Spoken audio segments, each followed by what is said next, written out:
Okay, hi guys. This time I'm going to be talking about the forearm anterior muscles, right? Again, anterior will be in the front, posterior will be at the back. Okay? Everything at the back here is radial, here is muscutaneous. Okay? We'll talk about the other nerves here, which is the median and ulnar, but we'll go into detail with another video with that, okay? So the first muscle that I'm going to be talking about, sorry, is the brachioradialis. Okay, I'm gonna say it again. It's brachioradialis.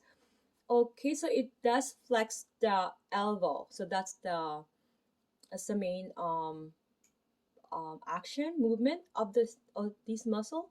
Okay, the elbow is the humeral ulnar joint. Okay, it also assists to pronate and supinate the forearm when these movements are resisted. Okay, um, it's basically it just flips the hand, right?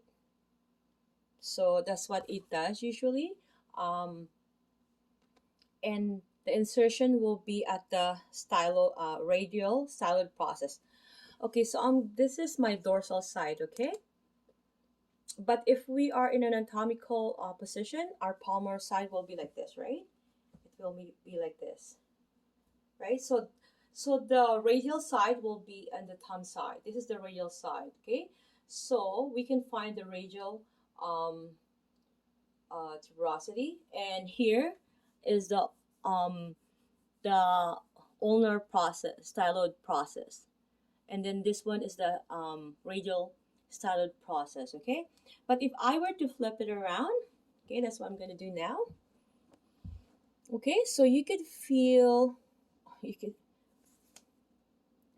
just maybe there here, that ulnar process here. See, you can feel it. Okay, so it's right there.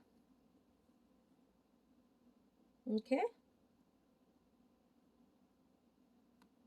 okay. So I was facing, my hand was facing the other way. So it's this one. Okay, you can feel it here. Okay, okay, and like I said, everything here is radial. Okay, so that's done. The next one will be the flexor carpi radialis. Okay, what it does, it flex the wrist. So it does this, flex the wrist. Okay, so you're flexing. Make sure you're just flexing the wrist. So you're doing this. Okay, and it also ABD, ABD, abduct the wrist, meaning it's going to abduct it, going towards the away from the midline.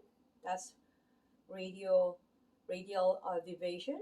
Okay, so that's what it does, and it also help in flexing the elbow. Okay, so flexing the elbow like this. Okay, and the insertion of the origin will be from the common flexor, right, where the common flexor tendon, from medial epicondyle of the humerus, which is here. Mine is really swollen. Um, and the insertion is the base of second and third metacarpals. Okay, so it's the base of second and third. So it's this one here, and second and third. Okay, so if you can see here, okay, and it's innervated by the median C6, 7, and 8. Okay, so that's done. The next muscle will be the palmaris longus. I'm going to say that again. It's palmaris longus. And what it does, it tenses the palmar fascia. The palmar fascia is this aponeurosis here. It's more of a thick layer of connective tissue. And I wanted to stress this out because this is very stronger than your shoulder. A lot of women, especially moms, they when they buy or they put a lot of stuff for their kids and then they put in their shoulder bag, it's really not good for them to do that. Why? Because it's compressing on the brachial flexus, right? Whereas this one here, It's more stronger. It has a lot of strength to it, as opposed to um, the shoulder, right? Having said that, too, if we were to have like a fall or anything, if we this is the first land of on the ground, it's more risk, or there's more damage, as opposed to this, right? The dorsal side. Because why? There's no aponeurosis in here. Okay, so let's talk about the palmar fascia, which is this one. So it tenses the palmar fascia. That is the role of the palmaris longus. And also one thing I need to express is that the palmaris longus, if you tense it, let's say you tense the muscle, right? You see the tendon, right? If you flex it, you tense it. It's the only muscle that doesn't go under the carpal tunnel. Okay, so just keep that in mind. And I, like I said, it as my Filipino accent comes out when I'm trying to rush talking. So it may assist to flex the elbow. Okay, again, its origin is at the common flexor tendon from medial epicondyle of the humerus, and the insertion is at the flexor retinaculum and palmar aponeurosis. Okay, so that is where the attachment is. It's from here. The flexor retinaculum is another um how do you call it, connective tissue, and also the palmar aponeurosis, right, is there. Sorry, you might think that is the dorsal. So it's around here, the, right? So it's attaches there, and it's innervated by the median C6, 7, 8, and T1. Okay, so the next one, guys, is the flexor carpi ulnaris. Okay, so again, this one is the there's a humeral head, and then there's the ulnar head. So the origin of the humeral head will be the common flexor tendon from medial epicondyle of the humerus, same as the palmaris longus and the flexor carpi radialis. So it's coming from here, okay, or here, here. So it's better, okay? So if you see it like that, I'm too close to that, then you can see my pores even, oh gosh, and I don't even wear makeup. Okay, here, so here. Okay, so that is the the origin, and the ulnar head, the posterior surface of proximal 2/3 of ulna. Okay, so the ulna is the proximal 2/3 of ulna, which is in this side here. Okay, so and then the insertion will be at the pisiform, uh, or the hook of hamate and base of the fifth metacarpal. Okay, so where's the hook of hamate? Um, you have to try to feel it. There you go. I found it. Sorry, I was not in the video. There you go. So that is the insertion.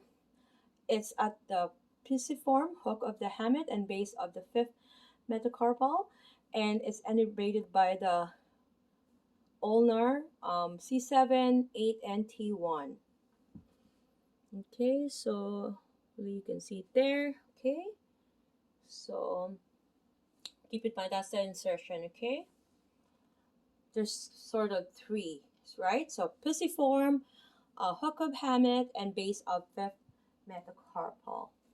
Okay, so there's the flexor digitorum superficialis, right?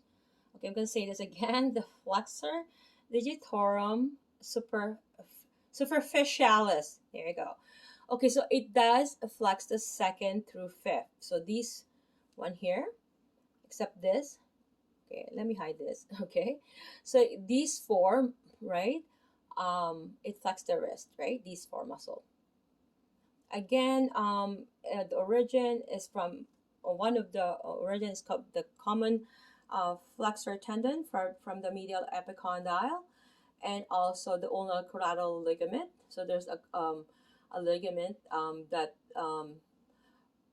protecting this from any medial deviation or excessive medial deviation is the ulnar collateral ligament. Okay, and then the coronoid process of the ulna. So that's one of the attachment. Okay. And then interosseous membrane and proximal shaft of radius. So there's that interosseous membrane that is connecting to the ulna and radius. And the insertion is the size of the medial phalanges of second through fifth fingers. Okay, so it's the side of middle phalanges of second, right? So those are the attachment. Okay, the sides. Okay, and innervation is a median C7, 8, and T1. If you were to think of how to differentiate flexor digitorum superficialis from profundus, this is the flexor digitorum superficialis. It doesn't really, it's not able to make a fist, so it just does that, right? Keep that in mind. A profundus is like a deep muscle, right? It can be able to do that. So flexor digitorum superficialis flex, um, except this one here. I'm gonna cover this. It flexes the second through fifth fingers of the metacarpophalangeal joints and proximal interphalangeal joints, and it also flexes the wrist, um, whereas it goes. The origin is basically from here, and it goes down to the sides phalanges of all these um, muscles here, or fingers here, sorry, and it's innervated by median T7, 8, and T1. It's a girly fist, whereas the flexor digitorum profundus is like this, because it goes all the way down to the distal, the insertion. It goes all the way down to the distal phalanges. Okay, so that's the difference. It crawls up. What it does is it crawls up or it flexes the wrist or the second through fifth fingers, just the same thing as the superficialis. Sorry, just like positioning here, it hurts. I haven't done any. Okay, so and the origin is the anterior and medial surfaces of proximal 3/4 of ulna. Okay, and it's this one here. The proximal 3/4 of the ulna is the medial surfaces. Okay, and you can see that from here. And then the insertion is the basis of distal phalanges, palmar surfaces of second through fifth finger, which is up to the point to the end here. So it's up here and it goes up to the end. So basically, it could be able to make a fist, right? These four. Okay, superficialis is like this. Sorry, this is wrong, wrong position of the hand because the camera. I'm like, sorry about that. So this is super uh, superficialis, and this is profundus. It's deep. Keep that in mind, okay? So innervation, second and third fingers, there's different. So second and third is median, C7, 8, and T1. Whereas fourth and fifth fingers, ulnar, C7, 8, and T1. Right? So we all know that these, muscles hard to alone because there's only one muscles really working, and this one here, actually, sorry, see, it's hard. Everything else is possible, but this one here is because of the lateral half, which I'll be explaining in at a later time as well. I think I put something in this too. Hold on.